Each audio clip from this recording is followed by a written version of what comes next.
Gleeson, the dummy half, spins the ball to Long. Long pops it then to Darren Britt, and Darren Britt is so close. What a tackle from Redlinski.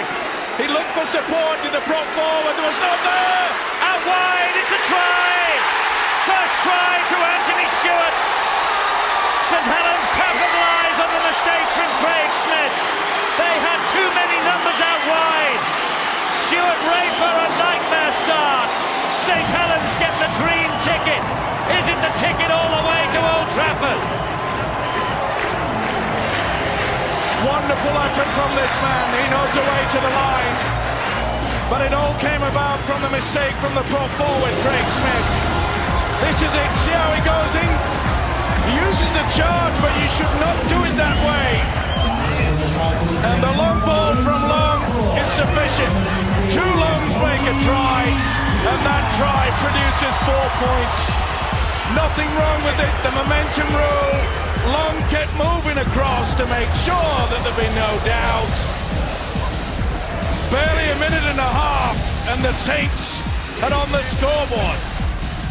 Second receiver running it down, then he can offload. One of the best that are in the game. Sculthorpe, who almost through. What a great tackle from Ferner. Had to be as well. He was on the way to the line. Long is. Joint is. Chris Joint gets another. What a start for St. Helens. What a start for St. Helens this is.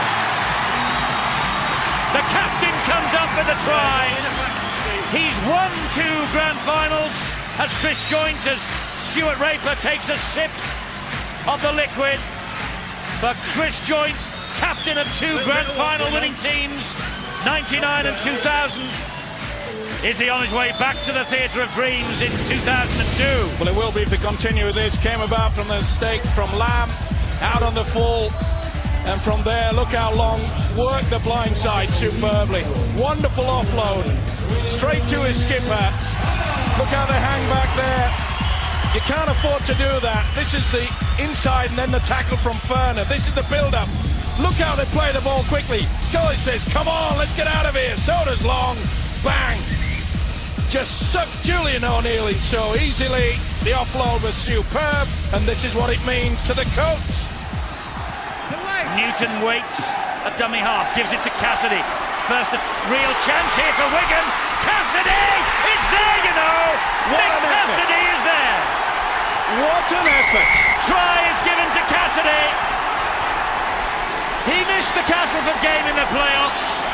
He got back in the side last week against Leeds, and that just could be the move of the match that will lift Wigan's intensity in this game.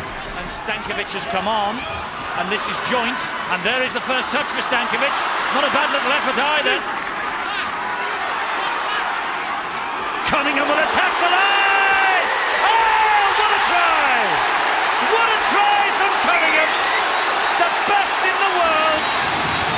The best hooker in the world has come up with a priceless try!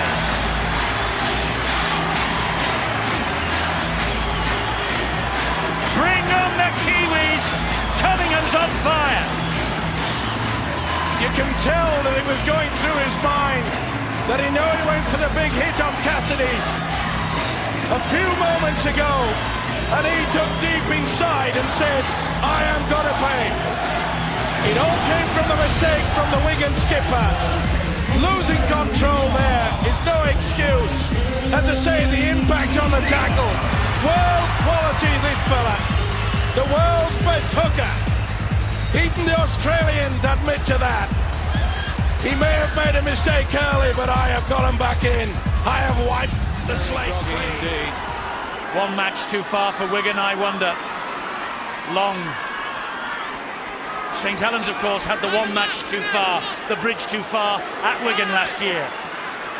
This has been one heck of an effort, though. Long with the kick over the top. Sculthorpe is offside.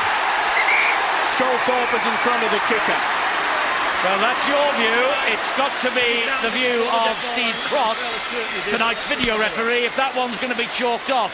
But you're not going to risk another house, are you? Yep. I think Sculthorpe was in front. Do you? Steve-o, you ain't staying at my place. Wouldn't want to. I don't like rampant lions on the gates. The West Wing's full, I'm afraid. Ooh, one looking at that. Get the tent out. This is going to be given. I thought that Sculthorpe was offside. You're in the garage with the dog. Not much in it.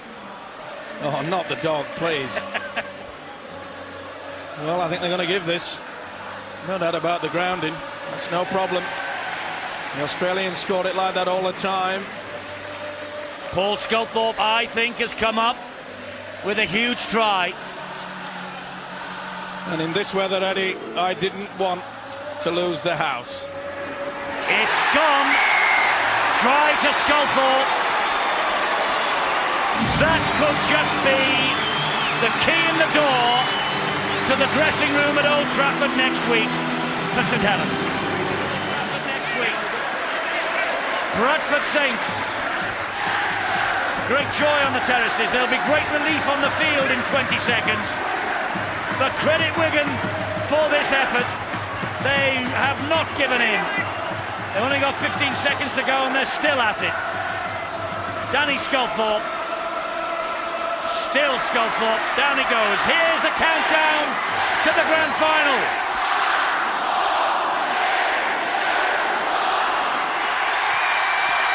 Well, as soon as this ball goes dead, the game is over. And Darren Albert just boots it out. Ian Millward has done it again. St Helens are at Old Trafford. Wigan will be heartbroken.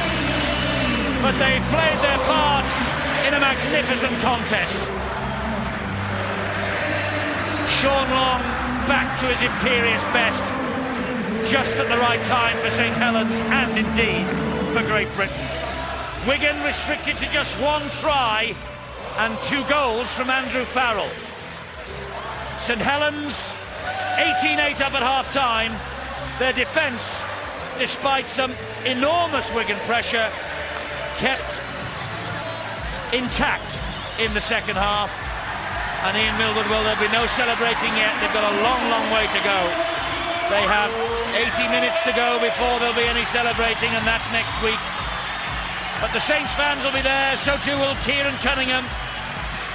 They'll all be rolling up to Old Trafford in their thousands, and probably